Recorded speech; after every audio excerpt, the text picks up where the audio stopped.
Boa noite, feliz sábado a todos os irmãos.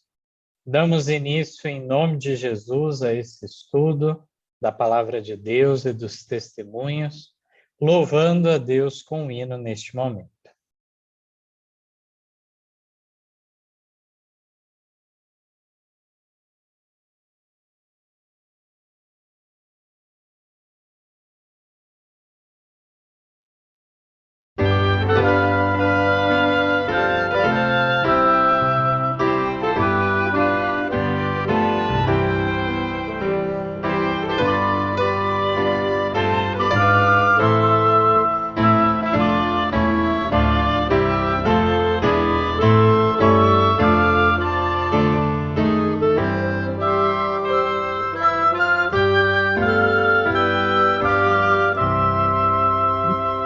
Meu refúgio está no monte, onde posso descansar e beber da limpa fonte de água pura e salutar. bem cedinho e de tarde, sempre vou me refugiar.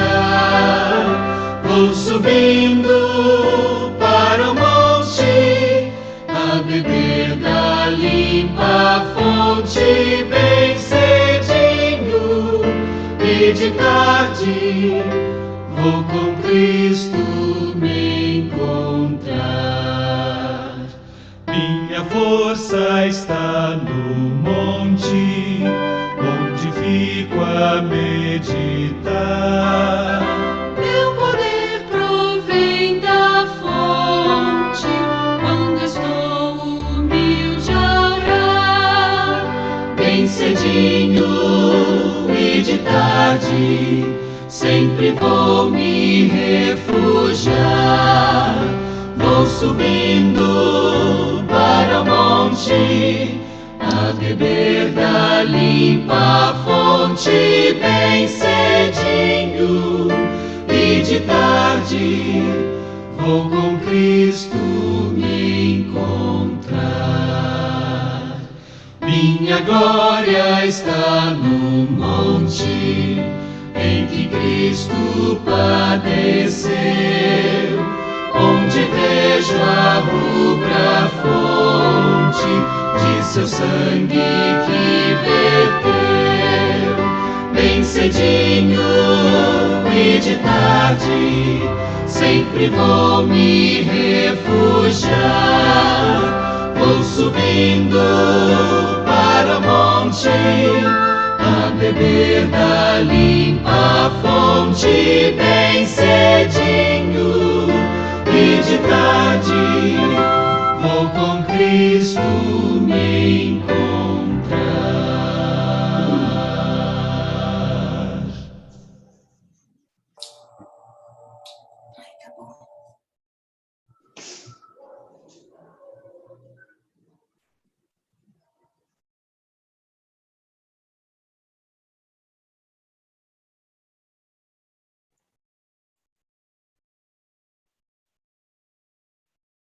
Texto da Palavra de Deus que se encontra em 1 Tessalonicenses, no capítulo 5, verso 3, nos declara: pois que quando disserem a paz e segurança, então lhes sobrevirá repentina destruição, como as dores de parto àquela que está grávida, e de modo nenhum escaparão.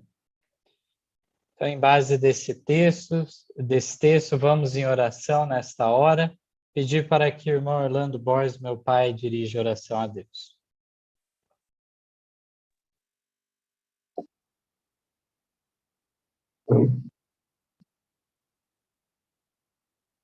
Deus bendito e Pai eterno, em nome de Jesus, nosso Salvador, e também, Pai e Criador nosso, agradecemos pela bênção, misericórdia, proteção, a semana que terminou e o Santo Sábado alcançado e a oportunidade dessa reunião. Seja o Senhor presente, que o Espírito Santo venha nos dirigir, naquilo que vamos ouvir, no que vamos falar, e também teus santos anjos possam estar em nossa volta. Abençoe cada ouvinte nessa hora, também os que vão assistir a gravação. Perdoe nosso pecado, nos dirija em nome de Jesus. Amém. Amém.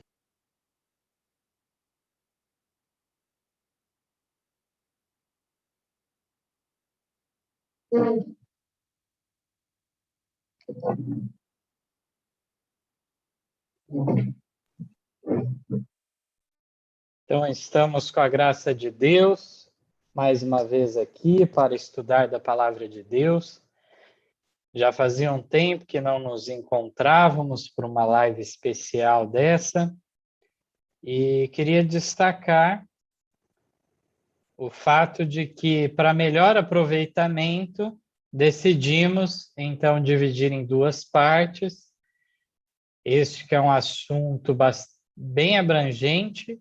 No caso, uma pequena introdução, gostaria de trazer nessa noite, pretendo não me estender muito, trazendo uma parte histórica que nos serve de fundamento para o que será trazido amanhã, a partir das 15h, então, onde exporemos o assunto e, por fim, na parte final também estaremos à disposição para maiores esclarecimentos, se houver algum questionamento sobre algum ponto.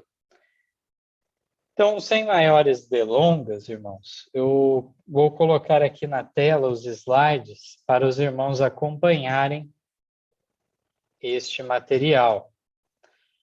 Antes ainda dos slides, vale ressaltar que esse tema, longe de ser um assunto inédito em nosso meio, aqueles irmãos que acompanham as nossas lições de escola sabatina, nossos estudos, sabem que é um assunto bastante presente, tanto o aspecto da vida no campo por si só, como esse assunto dos 2 cercos de Jerusalém, que tem sido uma ênfase crescente em nosso meio.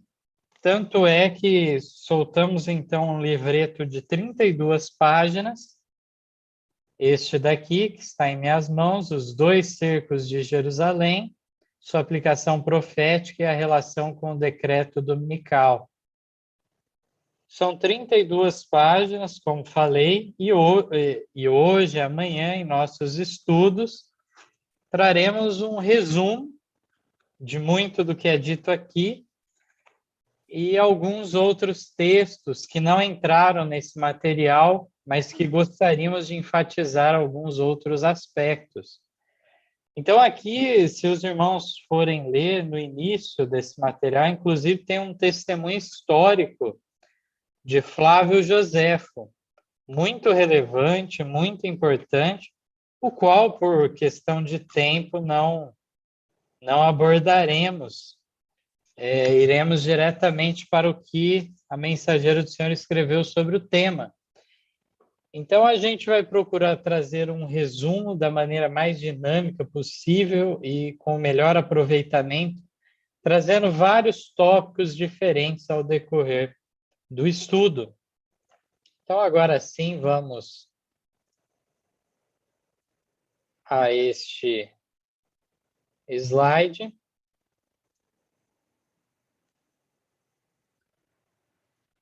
Os 2 cercos de Jerusalém, saída para o campo e decreto dominical. Vamos iniciar, então, com as palavras proféticas de Jesus. Em Mateus 24, versos 1 a 2, é declarado: E quando Jesus ia saindo do templo, aproximaram-se dele os seus discípulos para lhe mostrarem a estrutura do templo. Jesus, porém, lhes disse: Não vedes tudo isso? Em verdade vos digo que não ficará aqui pedra sobre pedra que não seja derrubada. Então, aqui já nesse primeiro tópico, esse primeiro texto, nós encontramos algumas evidências bem conhecidas, os discípulos bastante apegados a todas as formas, né, de religiosidade, de cerimônias, e eles, então, muito apegados ao templo, que era o símbolo máximo da religião deles. E numa atitude anticlimática, então, Jesus fala que não ficaria pedra sobre pedra que não seja derrubada. Nos versos 15 a 20, é declarado: quando, pois, virdes que a abominação da desolação de que falou o profeta Daniel está no lugar santo, quem lê entenda, então os que estiverem na Judéia fujam para os montes, e quem estiver sobre o telhado não desça a tirar alguma coisa de sua casa, e quem estiver no campo não volte atrás a buscar as suas vestes, mas ai das grávidas e das que amamentarem naqueles dias. E orai para que a vossa fuga não aconteça no inverno, nem no sábado. E no livro de Lucas, nós encontramos textos semelhantes, Lucas 21, os versos 5 e 6, e dizendo a alguns a respeito do templo que estava ornado de formosas pedras e dádivas, disse: quanto a essas coisas que vedes, dias virão em que não se deixará pedra sobre pedra que não seja derrubada.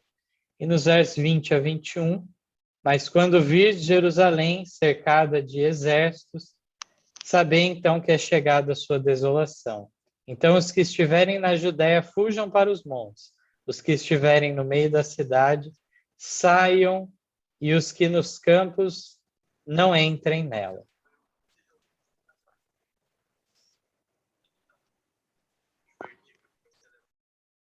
Então,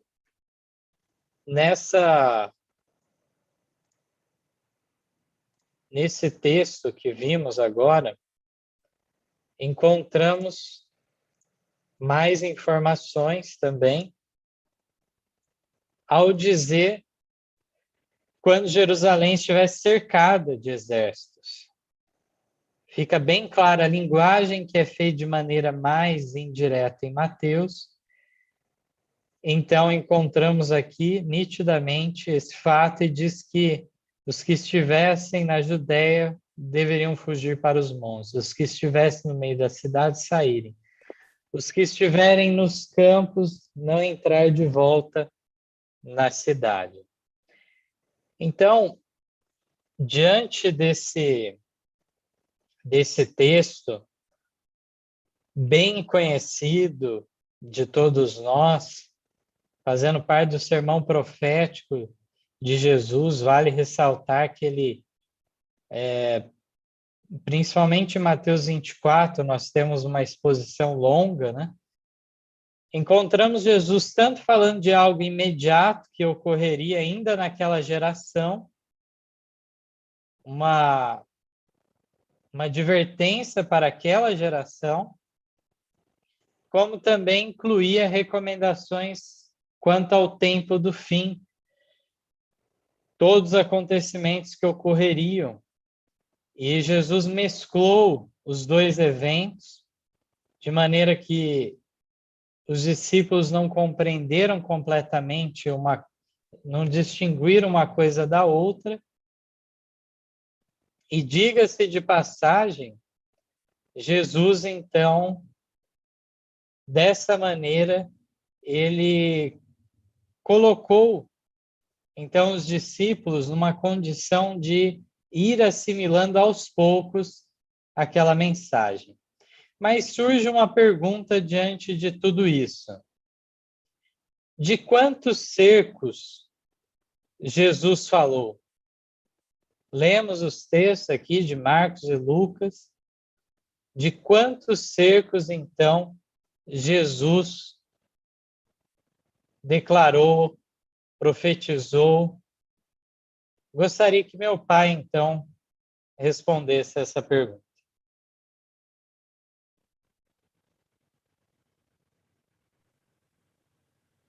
Então, é isso. Quando a gente fala em 2 cercos de Jerusalém, aí a gente faz uma pergunta e, sem querer, a pessoa pensa que Jesus falou de 2 cercos. E ele falou de 1 cerco apenas. Só o Espírito de Profecia, a história, é que confirma, então, que houve 2 cercos. Mas Jesus falou de 1. Esse era o cerco que ia ser a misericórdia para os cristãos. E para nós, hoje, a comparação é maravilhosa. E eu queria, então, aproveitar a oportunidade para dizer que para nós foi um momento maravilhoso nós entendemos melhor o texto do 5º Testemunho e o que está no livro, no livretinho Vida no Campo. Desde a igreja que nós pertencíamos e também já dentro desse nosso movimento, excluído e separado, foi que houve uma melhor compreensão. Como que nós vamos entender um texto igual do Vida no Campo e do Grande Conflito, ou do 5º Testemunho, aliás, se não souber do que está sendo tratado ali? Toda vez a gente pensava que ele se aplicava ao decreto dominical, a assinatura dele, quando ela faz a comparação com o cerco de Jerusalém. E aí, eu acredito que amanhã nós vamos poder detalhar melhor esse ponto. E, no passado, a gente só tinha os 9 testemunhos em inglês. Não tinha traduzido para nós em português. Depois é que esses 9 volumes vieram traduzidos para nós. Aí foi possível a gente entender melhor certas coisas. Mas, no Vida no Campo, confesso aqui, com mais de 40 anos de jornada, nós entendíamos errado o texto, na igreja que nós estávamos, no nosso movimento, e os irmãos vão ver que não tem lógica entender que esses textos se aplicam para a assinatura do decreto dominical. Se for no decreto dominical, como que nós vamos fazer para sair da cidade grande para pequena, depois para outros lugares? No decreto vai ser possível? Apocalipse 13 fala que não. Amanhã a gente pode detalhar melhor esse ponto. Exatamente. Pegando aqui o slide novamente, Jesus então fala de um cerco de Jerusalém. Aconteceram 2 cercos, a história nos confirma. Na mesma época ocorreram 2 cercos pelos romanos. Por quê? Então essa é uma pergunta que surge do porquê, uma vez que, se nós imaginarmos em relação a isso tudo, que se Jesus tivesse falado de 2 cercos, como que teria sido esse preparo também? E aí, qual seria o sentido também dessas palavras de Jesus, se fosse de fato no meio de um cerco? Vejam só, aqui o texto é muito claro de Lucas, fala que quando a cidade estivesse cercada de exército, era para fugir. Mas não seria o caso de, antes de ocorrer isso, antes da cidade ser cercada, fugir? Por que não um sinal antes de acontecer um ponto grave desse? Como fugir quando se uma cidade está cercada? Não faz o mínimo sentido isso. Mas a palavra profética, então, tinha o propósito de dar um sinal muito forte, muito enfático para eles, e ao mesmo tempo nós vamos ver o livramento, a abertura que Deus concede para que ocorra a fuga deles. Assim ocorre agora, e como meu pai falou, não vamos adiantar todo o assunto, mas assim ocorre agora, é o propósito de Deus O propósito de Deus é justamente nos conceder uma chance, mas ele nos dá um sinal bem forte também, para que sejamos constrangidos a tomarmos uma decisão. Mas vamos então aos textos. Os dois cercos, então, grande conflito, o primeiro capítulo, então, deste livro, nós recomendamos a leitura na íntegra. Traremos alguns textos apenas aqui. Cristo viu em Jerusalém um símbolo do mundo endurecido, na incredulidade e rebelião, apressando-se ao encontro dos juízos retribuidores de Deus. Durante quase 40 anos, depois que a condenação de Jerusalém fora pronunciada por Cristo mesmo, retardou o Senhor os seus juízos sobre a cidade e nação. Então, aquele evento todo, na própria Bíblia, nós podemos ver naquele sermão profético de Jesus, aquela experiência que ocorreria em miniatura com Jerusalém e os judeus, nos últimos dias, então, ocorrerá a nível mundial. Ainda os juízos divinos se estenderam foram adiados, em misericórdia ainda por 40 anos para frente. Como o texto fala, poderia o juízo já ter ocorrido com a morte de Cristo, mas ainda se deu mais chance. E aí, então, vamos aos próximos textos. Diz aqui que apareceram sinais e prodígios, prenunciando desastre e condenação. Ao meio da noite, uma luz sobrenatural resplandeceu sobre o templo e o altar. Sobre as nuvens, ao pôr do sol, desenhavam-se carros e homens de guerra, reunindo-se para a batalha. Os sacerdotes, que ministravam à noite no santuário, aterrorizavam-se com sons misteriosos. A terra tremia e ouvia-se multidão de vozes a clamar: partamos daqui. A grande porta oriental, tão pesada que dificilmente podia ser fechada por uns 20 homens, e que se achava segura por imensas barras de ferro fixas profundamente no pavimento de pedra sólida, abriu-se à meia-noite, independente de qualquer agente visível. E aqui Ellen White cita no Grande Conflito historiadores, então, que atestam, não só Flávio Josefo, que é um dos mais conhecidos, na sua obra, então, História dos Hebreus, mas temos aqui também História dos Judeus de Milman. No parágrafo seguinte, é declarado: durante 7 anos, um homem esteve a subir e descer as ruas de Jerusalém, declarando as desgraças que deveriam sobrevir à cidade.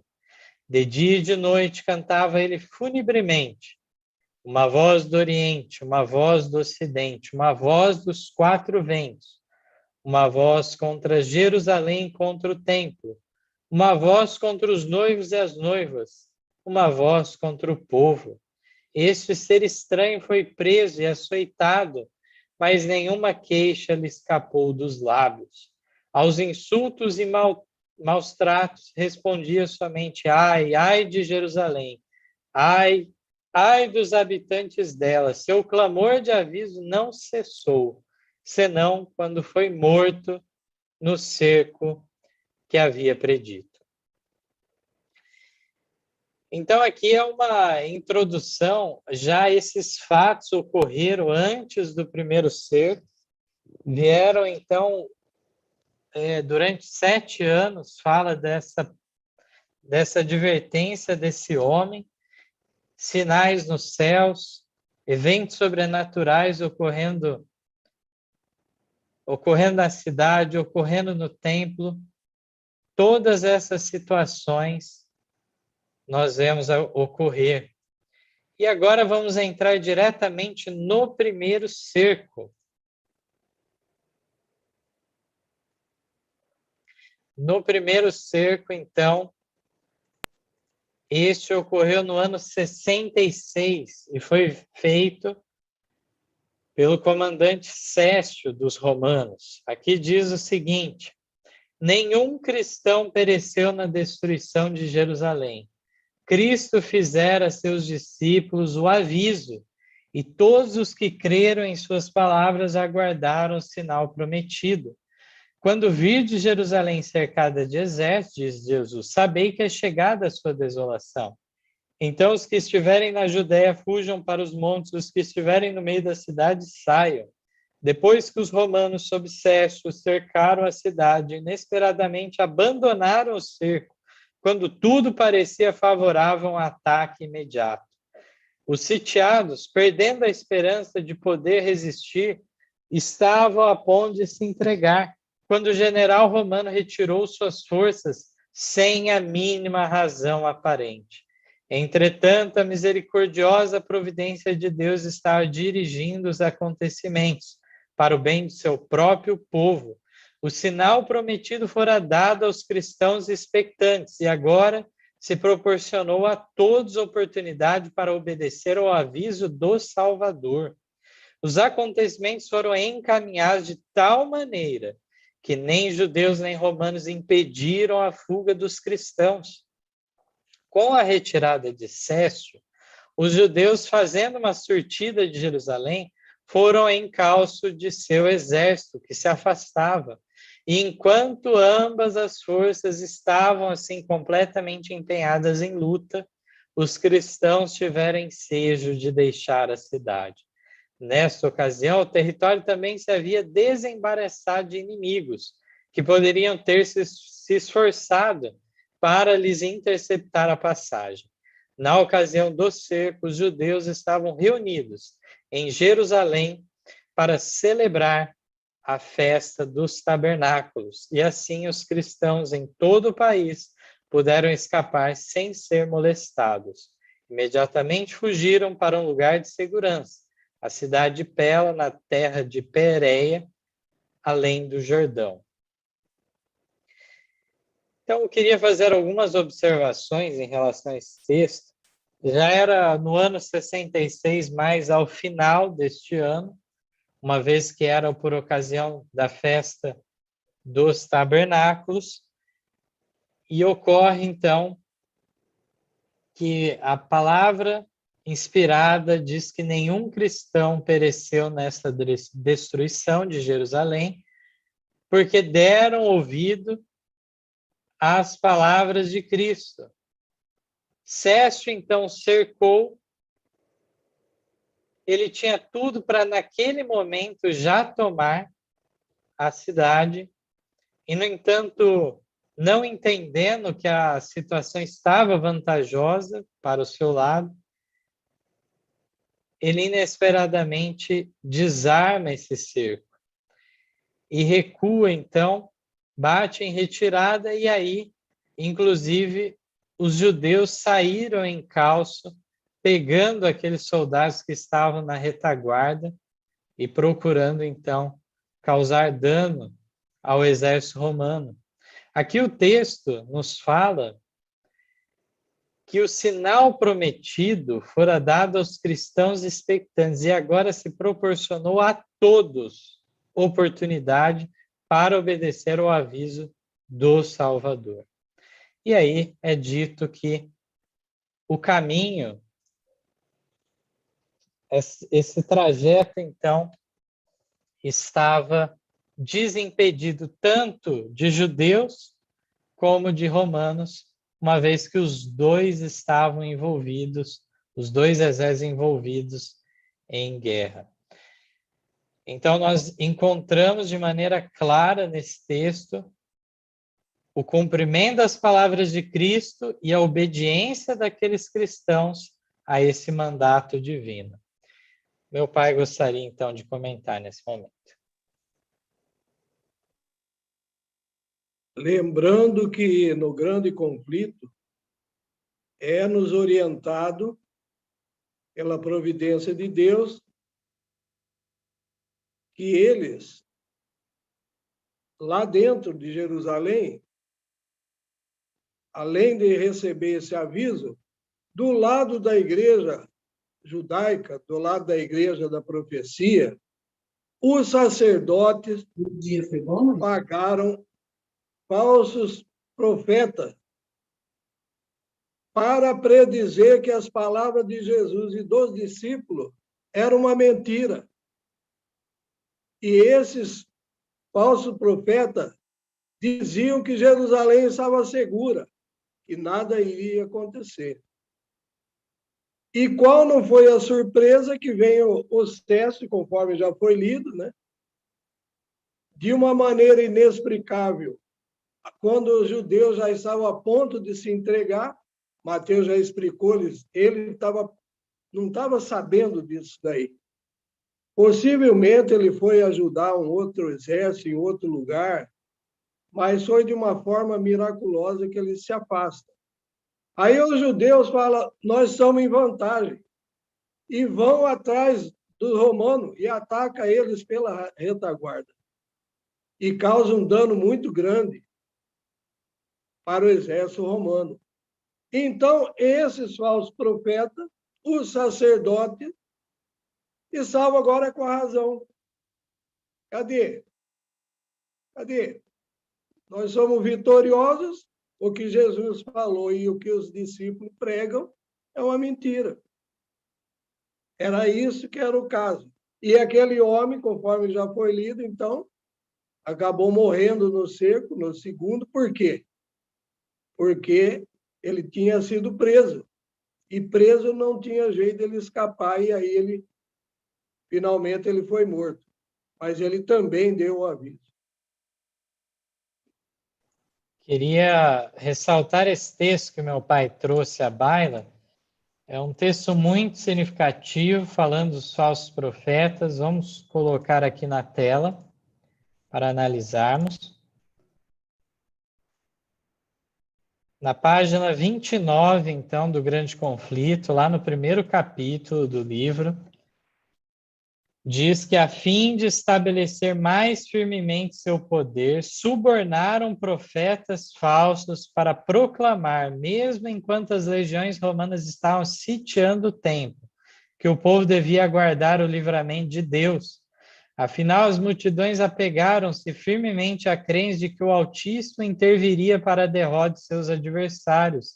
Israel, porém, havia desdenhado a proteção divina e agora não tinha defesa. Infeliz Jerusalém, despedaçada por dissensões internas, com o sangue de seus filhos, mortos pelas mãos uns dos outros, a tingir de carmesim suas ruas, enquanto hostis exércitos estrangeiros derribavam suas fortificações e lhes matavam os homens de guerra. Então, nós encontramos nesse relato o fato de que havia várias facções em luta dentro de Israel, e a facção que estava no poder naquele momento subornou, então, falsos profetas para profetizar o quê? Paz e prosperidade. É nesse sentido que nós encontramos aqui no texto. Irmão Ronei, gostaria de comentar? Uma boa noite a todos, obrigado pela oportunidade.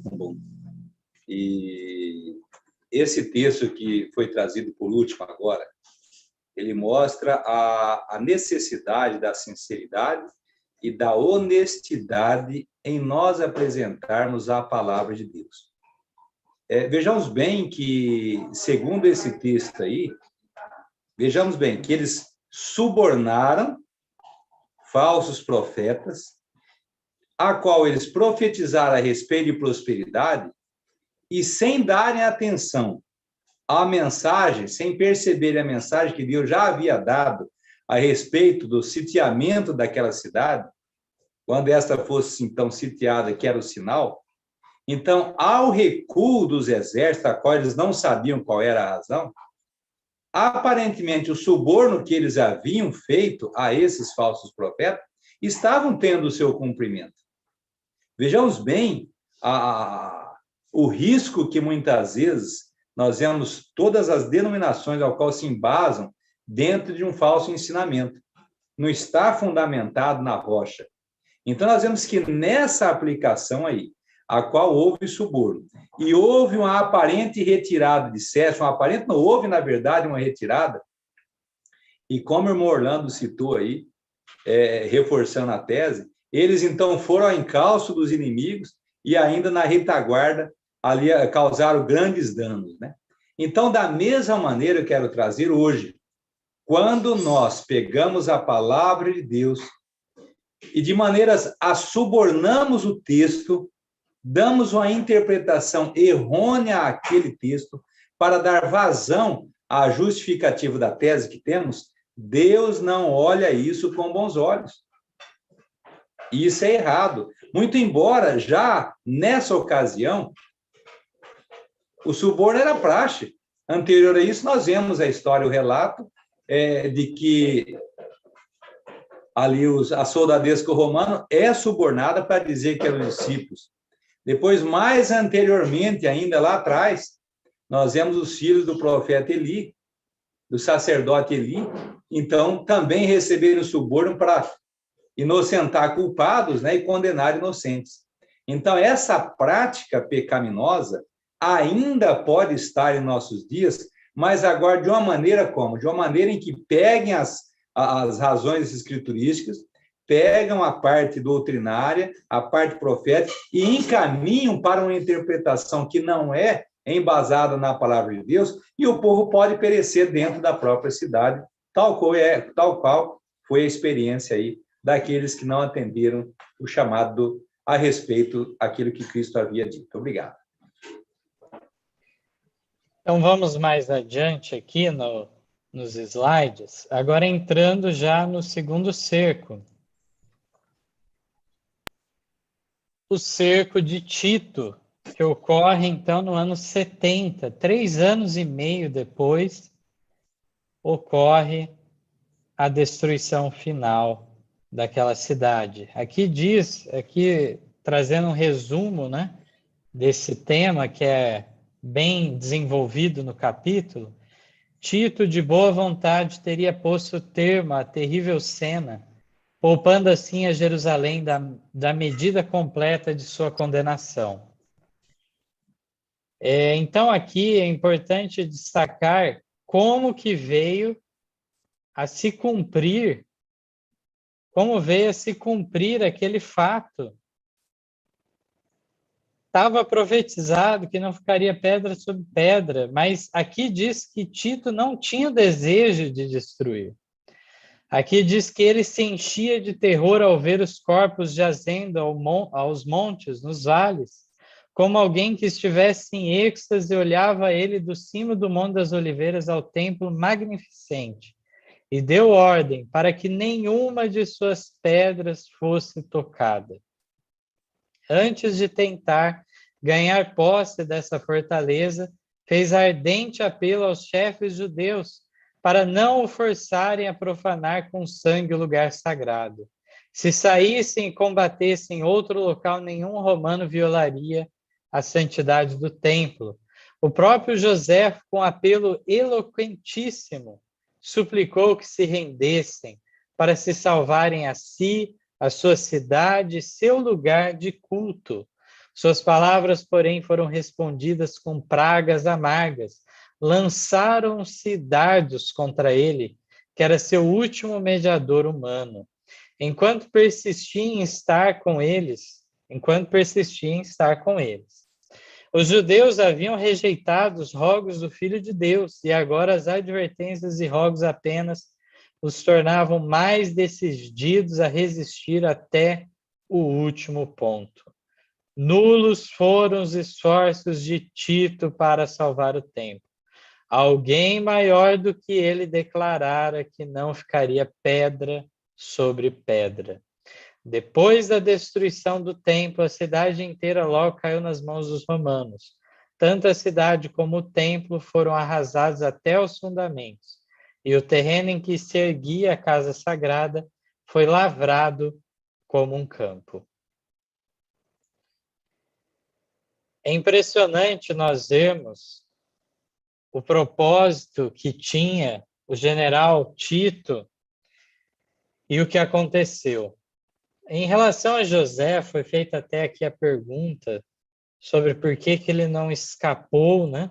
No caso, vamos aqui explicar que Flávio Joséfo não era um cristão, mas sim um judeu conservador em sua religião, digamos assim, e que ele foi comandante de exércitos, inclusive, mas da região da Galileia.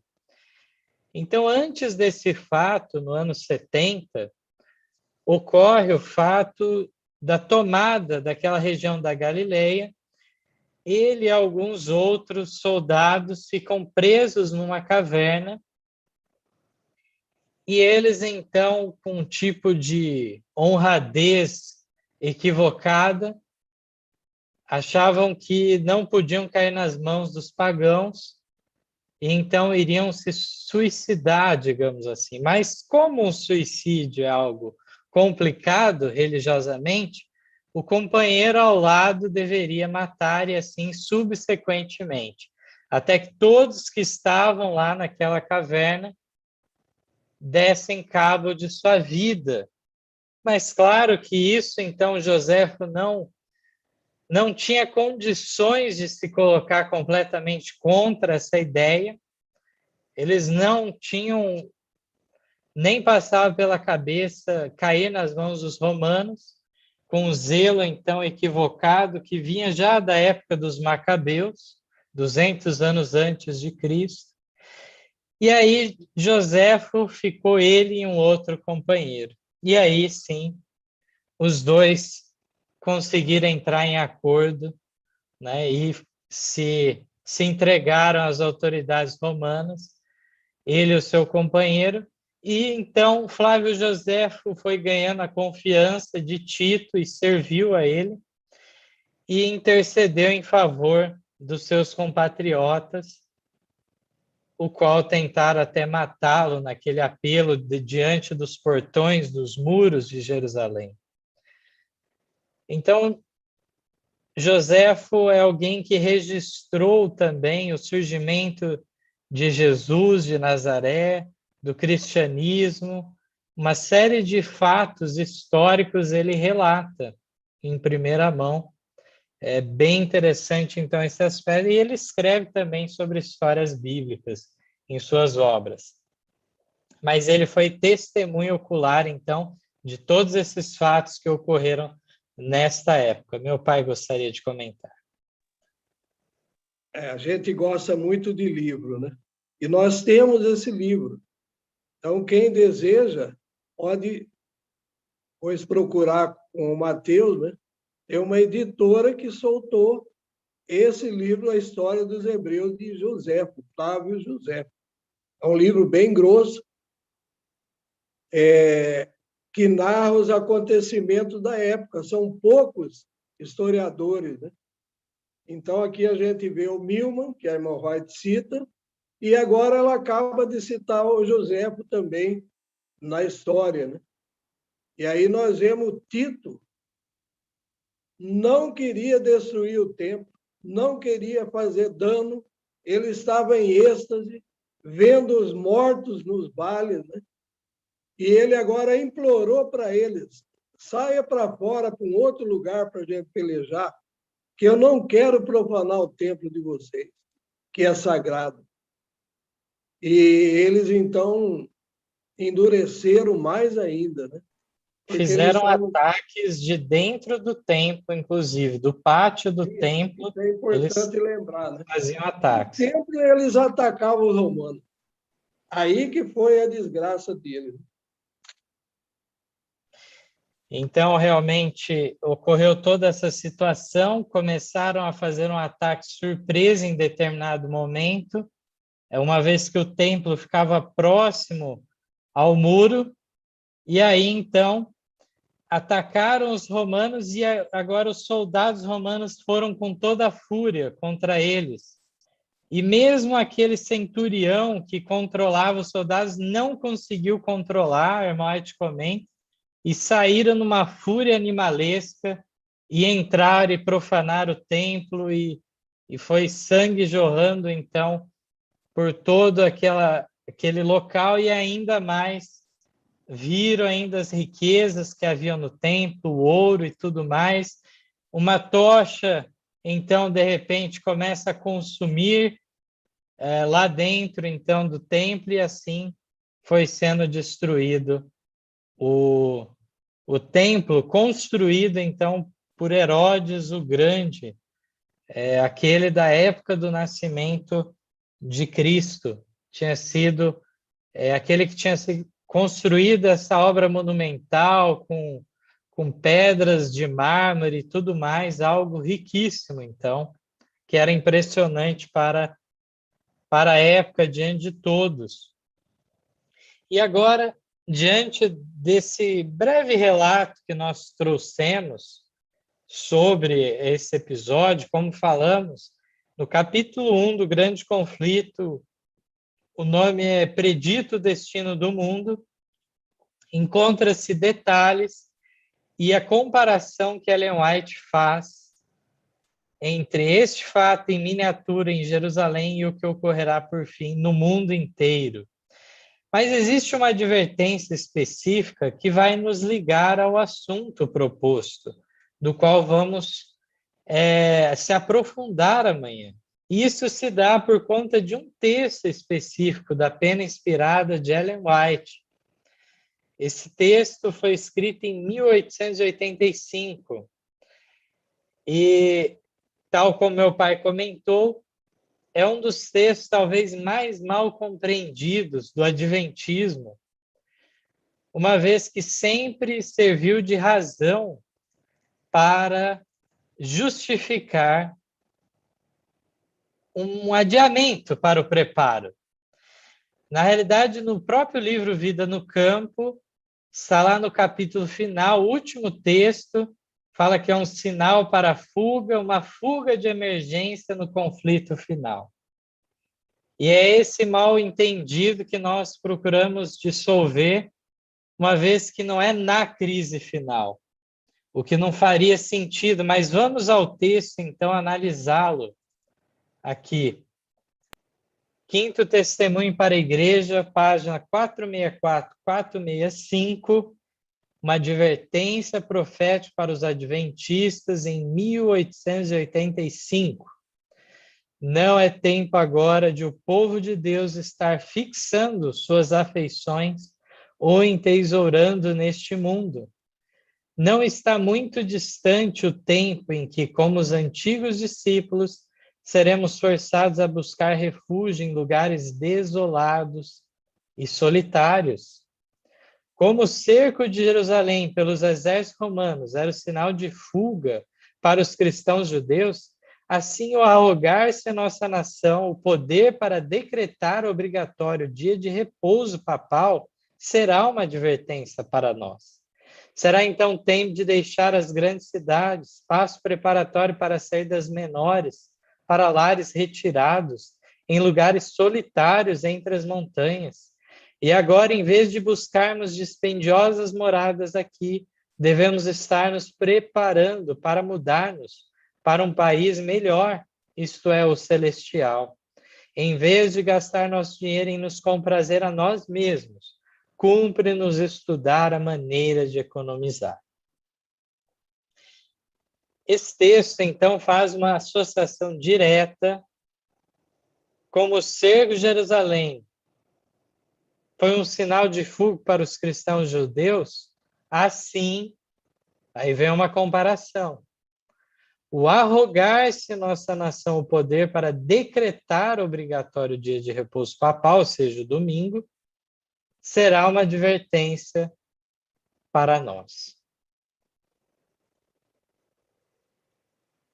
Pergunta: se a frase no texto, assim o arrogar nossa nação, falando dos Estados Unidos da América, o poder para decretar obrigatório dia de repouso papal, se essa frase acontecer quando for assinado o decreto, como as pessoas sairão das cidades grandes para as pequenas?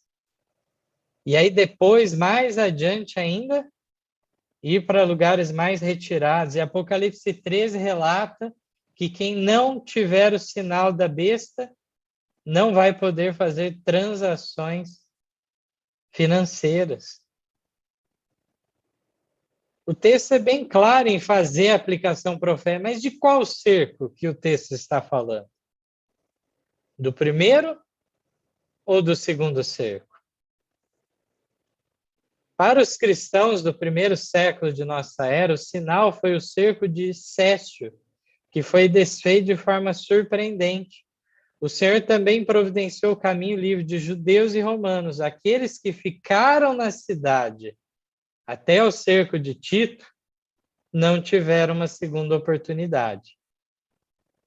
Quanto a nós, o sinal para sair das cidades, a profeta declara que seria o arrogar-se nossa nação o poder para decretar obrigatório dia de repouso papal. Sendo assim, o sinal não seria quando o decreto dominical fosse aprovado, mas sim o arrogar a si o poder de fazer tal lei.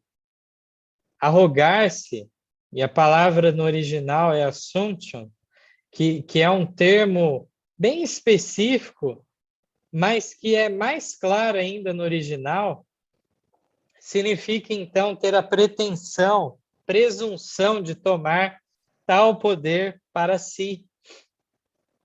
Então, seja em inglês, seja em português, a palavra utilizada no inglês, num sentido mais específico ainda, nos leva à compreensão de ser algo sobre uma presunção, uma pretensão, e o arrogar nos diz de tomar para si algo que não é próprio, que não lhe é de direito. Então, nós encontramos neste texto a chave nos detalhes. Ao analisarmos o texto corretamente, nós compreendemos então que não está falando do decreto quando ele está em vigor.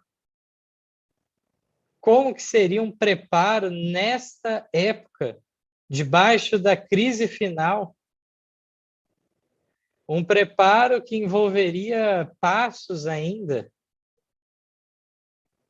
Queria aproveitar para explicar essa questão de grandes e pequenas cidades, porque alguém pode dizer, então, que agora, se eu estiver morando numa cidade pequena, então está tudo bem. Ou alguns ainda poderiam chegar ao ponto de achar que no decreto, então, basta ir para uma cidade pequena. O significado disso não pode violar o restante dos textos, e nós vamos amanhã abarcá-los. O sentido aqui pretendido não é que você vai morar na zona urbana dessas cidades. Você vai morar na zona rural de tal município. Se você, então, mora na zona rural de uma grande cidade, mesmo isso virá a ser um problema. E menos dificuldade, menos perseguição ocorrerá se você estiver localizado na zona rural de uma cidade pequena. Mas chegará ao ponto de que mesmo este local não será mais seguro. E aí, então, será a fuga para as montanhas de fato, aquele tempo final, que aí sim é dito que o nosso pão seria garantido, certo, nesta época. Por quê? Porque os anjos do céu nos trarão. Agora, alguns querem que esses anjos façam a obra desde lá atrás, desde o início da crise. E não é esse o caso. Então, devemos fazer essas distinções. Aqui a gente está arranhando neste tema apenas. Queria passar a palavra para o meu pai, ver se ele teria mais algum comentário, mas não quero me delongar mais nesse assunto, para deixarmos, então, para amanhã vermos que se o paralelo do primeiro desse sinal é o primeiro cerco, não o segundo, porque no segundo, como vimos, não tem chance, não tem salvação. Se o paralelo é com o primeiro cerco, ocorreu já esse primeiro cerco, é isso que a gente vai entrar mais profundamente amanhã. Passa a palavra, então, para o meu pai. Então, para quem não ouviu o que eu falei no começo, eu quero repetir, amanhã eu vou repetir de novo. Nós entendimos errado esse texto. Eu, como obreiro na igreja que nós pertencíamos, os obreiros mais antigos, meu próprio sogro, irmão Jaime Aquino, e tantos outros, e depois dentro do nosso movimento, nós não sabíamos explicar esse texto adequadamente. Foi quando meu filho, o Mateus, se aprofunda na palavra assumption, e aí nós vamos ver que esse arrogar-se aí é ter a pretensão, e nós não tínhamos pensado nisso. O que é ter a pretensão? É os Estados Unidos achar que é tão poderoso que tem condição agora de pôr uma lei por conta própria, dentro do Congresso, claro, né? Lá nos Estados Unidos não tem ditadura, né? O presidente depende do Congresso, assim como aqui no Brasil e em outros países também. Então, como que nós vamos pregar para os outros que esse arrogar é na hora que assina e depois a pessoa ainda vai sair da cidade grande, comprar uma propriedade numa cidade pequena, como o Mateus falou aí, na zona rural, claro. Eu moro em Campinas, mas eu não moro dentro de Campinas, eu moro numa zona rural. E assim tantos outros irmãos. E agora, então, como que eu vou pregar para alguém sair da grande para a pequena no decreto dominical, irmão?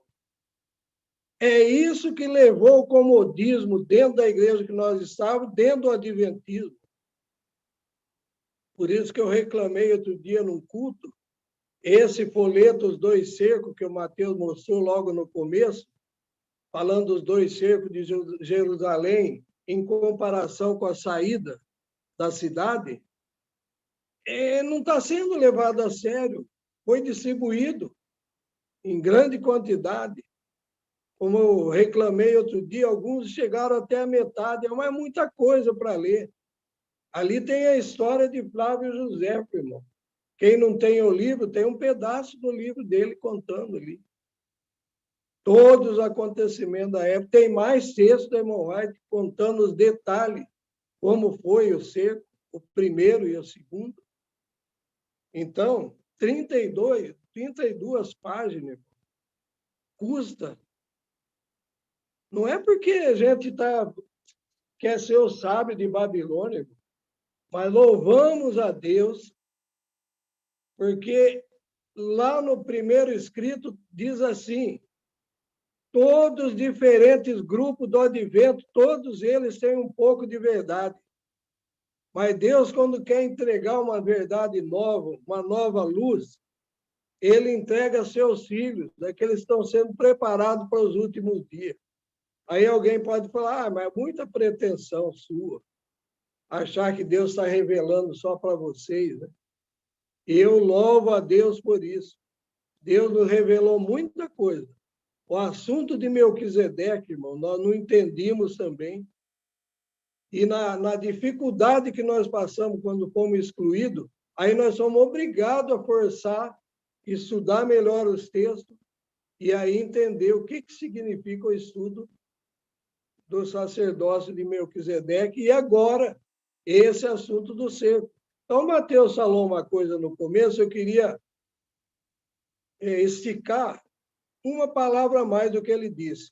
Se a pessoa entende errado esse texto, ele adia o preparo. Mas sabe qual o preparo? Saída para o campo também. Não vamos esquecer que virgem louca também vai para o campo. É isso que eu queria dizer. Não é só virgem prudente. Então, esse negócio de bater no peito, moro fora da cidade, isso não significa que você é virgem louco prudente. Você está cumprindo o que está escrito. Agora, o que vale é o coração. É o arrependimento, a conversão mudança de vida. Hein? Mas é o fruto. É o fruto de uma santificação, faz parte. Eu queria passar aqui para alguns questionamentos que surgiram no bate-papo.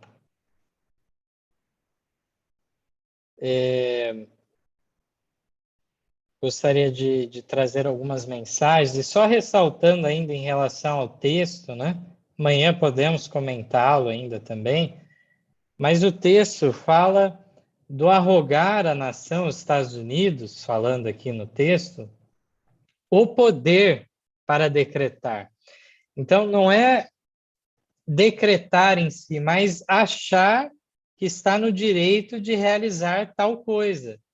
E amanhã nós entraremos nas evidências históricas se esse sinal prometido por adventistas lá em 1885, se já se cumpriu, se esse sinal já foi dado. Porque se esse sinal já foi dado, o sinal é muito claro. Aqui Ellen White faz essa comparação da fuga deles naquela época, a fuga deles de Jerusalém com a saída para o campo. Alguns até aproveitam desse detalhe, queria já alertar para dizer que então o texto estaria falando de uma fuga também agora. E não é o caso, não é isso que Ellen White fala. Veja, lá foi uma fuga, de fato, no cerco. Aqui ela traz essa comparação para falar de uma saída para o campo. Então, uma ida para o campo, a saída da cidade e ida para o campo. É disso que ela está falando. E lá, por fim, ocorrerá o momento de se retirar até os lugares isolados, já num estágio posterior, de modo que aí seremos sustentados pelos anjos. Aqui, então, nas mensagens, temos vários irmãos interagindo conosco, ficamos muito contentes, contamos com a presença de todos amanhã, a partir das 15h. Temos aqui a irmã Érica, o irmão Hengner, Edivânia, tia Luísa, que diz que está com a irmã Cida em Sete Quedas, nos acompanhando, irmã Santina, Genilson, Lia, a Débora também, estava nos acompanhando aqui, e agradeceu as orações também que foram feitas em favor dela e o marido. Débora, filha dos irmãos Mauro Júnior e Santina. Temos aqui também o irmão Lorival, Francisco Salles, Josefa, Regiane, Bianca, Patrícia, Joarinda, Nath e Viana, irmão Messias, que diz que inclusive tem o livro de Josefa aqui, muito bom. E aqui o irmão Hermano nos questiona, que aqui falou que aqueles eventos ocorreram na Judéia, e eles saíram, foram para outro país. E a advertência agora é para os Estados Unidos da América. Então, isso quer dizer que haveria segurança em outros lugares do mundo? Não, não significa isso. Ainda que, de fato, se inicie tudo isso nos Estados Unidos da América. O sinal profético, deixado já em Apocalipse 13, é em relação aos Estados Unidos da América, a segunda besta, a besta que emerge da terra, que fará essa homenagem à primeira besta, essa imagem à besta. E aí, então, tudo isso se inicia lá e se alastra para o mundo. Então, o significado é para o mundo todo. O que foi para Jerusalém, agora compete entendermos que se estenderá essa crise mundial. Aqui temos a irmã Eliane Rodrigues também conosco. E aqui, então, inclusive, tem uma pergunta ainda do irmão Hermano Hengner, que diz o seguinte: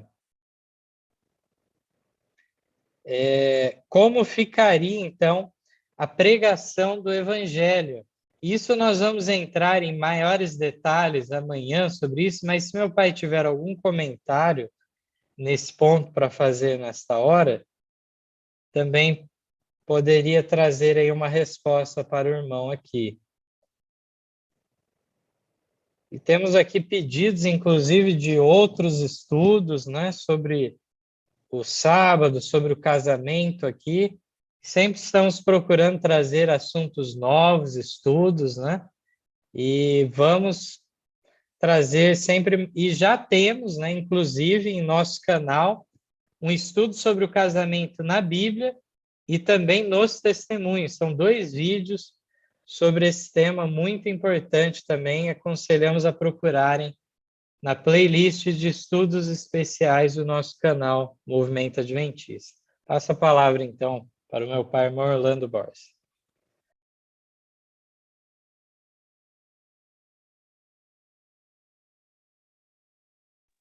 Vamos lá. Então, estamos já finalizando, né? Vamos daqui a pouco descansar para amanhã. Mas, dando um adianto, que o texto que foi lido agora há pouco, do Quinto Testemunho, foi em 1885. E aí, em 1888, vem a mensagem da justificação pela fé.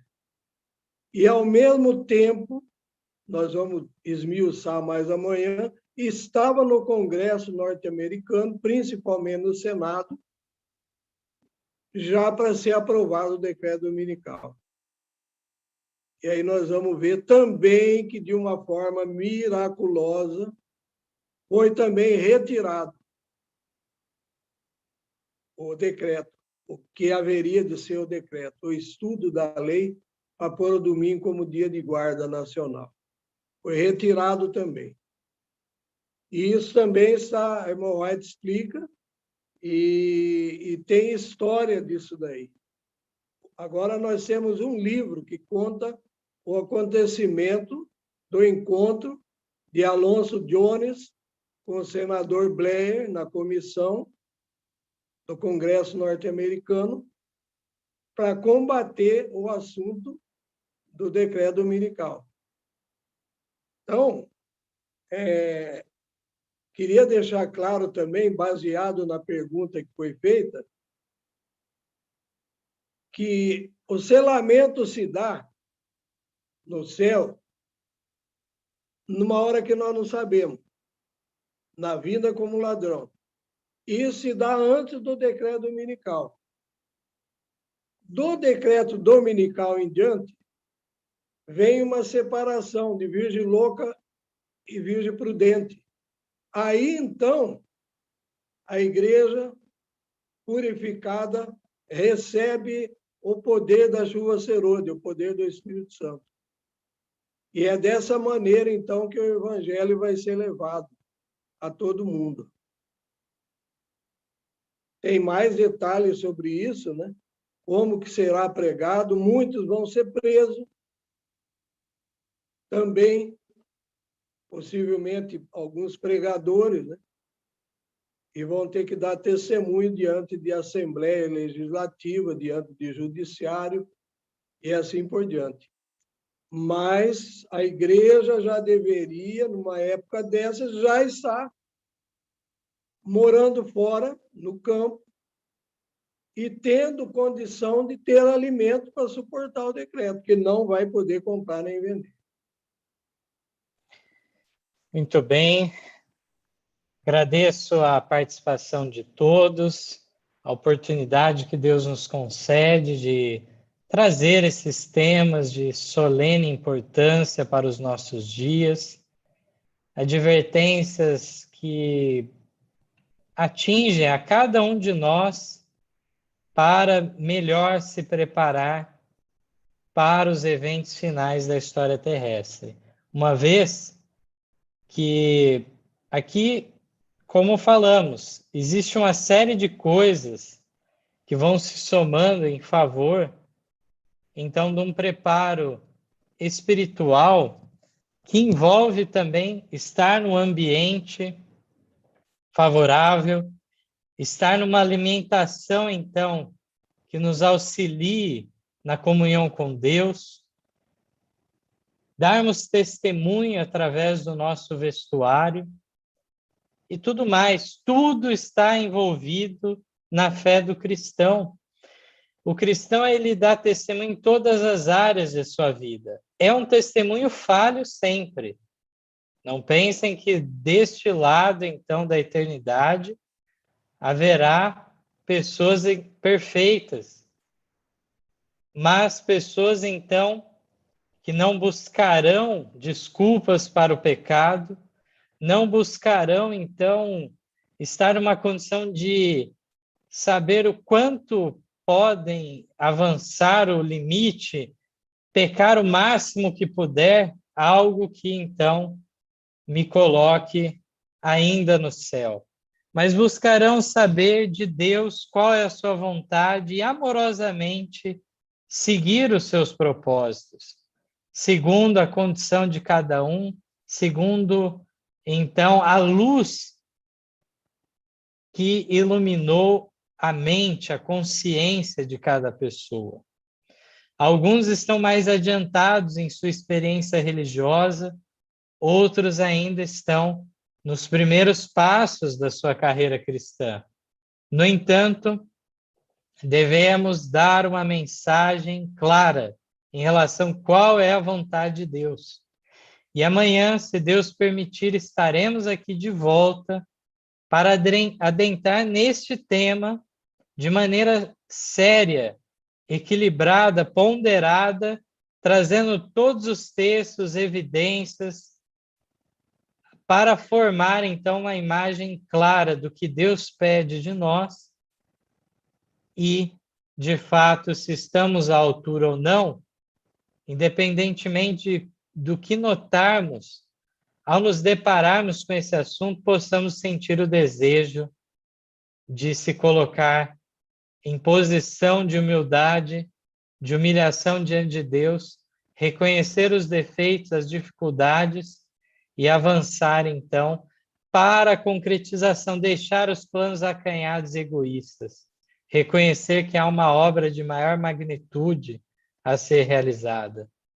Justamente anunciar a tríplice mensagem angélica. Ao fazermos isso, estaremos sendo preparados para a vinda do outro anjo que iluminará a terra com sua glória, uma vez que a sua luz será o derramamento sem medida do poder do Espírito Santo sobre então os seus fiéis aqui na terra.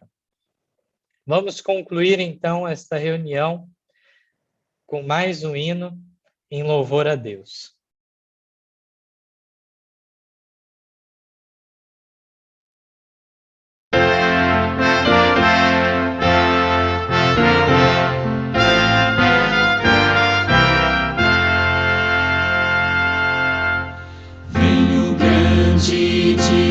O grande dia, vem o grande dia sem tardar, quando os ímpios e santos separados hão de ser, estais vós prontos para o dia final. Estais vós prontos, estais vós prontos, estais vós prontos para o dia final. Estais vós prontos, estais vós prontos para o dia final. Vem o alegre dia, este alegre dia perto está. Mas alegre será somente ao que ama o Salvador. Estais vós prontos para o dia final. Estais vós prontos, estais vós prontos, estais vós prontos para o dia final. Estais vós prontos, estais vós prontos para o dia final. Um glorioso dia, um glorioso dia há de ser. Mas a glória virá somente ao que ama o Salvador. Estais vós prontos para o dia final. Estais estáis vós prontos para o dia final. Estáis vós prontos para o dia final.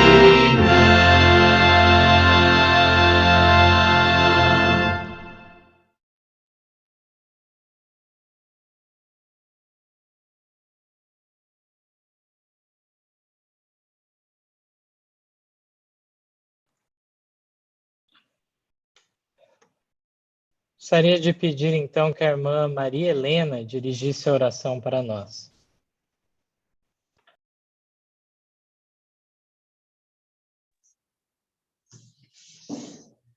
Amoroso Pai, Criador do Universo, aqui estamos de joelhos dobrados para te agradecer por esse dia maravilhoso do Santo Sábado e agradecer por esse estudo maravilhoso que temos, que possa fazer parte de nossa vida, que possamos compreender as verdades presentes que o Senhor tem deixado para o seu povo, para iluminar o nosso caminho até as mansões eternas, a nos preparar para encontrar contigo naquele dia quando o Senhor vem nos buscar. Muito agradecidos estamos, Senhor, pelo plano da salvação do homem, pela oportunidade de o Senhor nos chamar a cada um de nós, Senhor, os nossos irmãos, que cada um nos seus lugares. O Senhor nos chamou das trevas para a luz, para que nós possamos testemunhar do Senhor enquanto vivemos neste mundo. Perdoa os nossos pecados. Eu rogo, Senhor, pelos irmãos que estão longe, pelos irmãos que estão com os problemas de saúde, pelos pedidos de orações que são feitos no grupo de oração, pelas pessoas que estão enfrentando dificuldades e problemas, que o Senhor possa fazer o melhor para cada um, Senhor. Muito obrigada por tudo, Senhor. Perdoa os nossos pecados, as nossas falhas, e nós te agradecemos em nome de Jesus. Amém. Amém.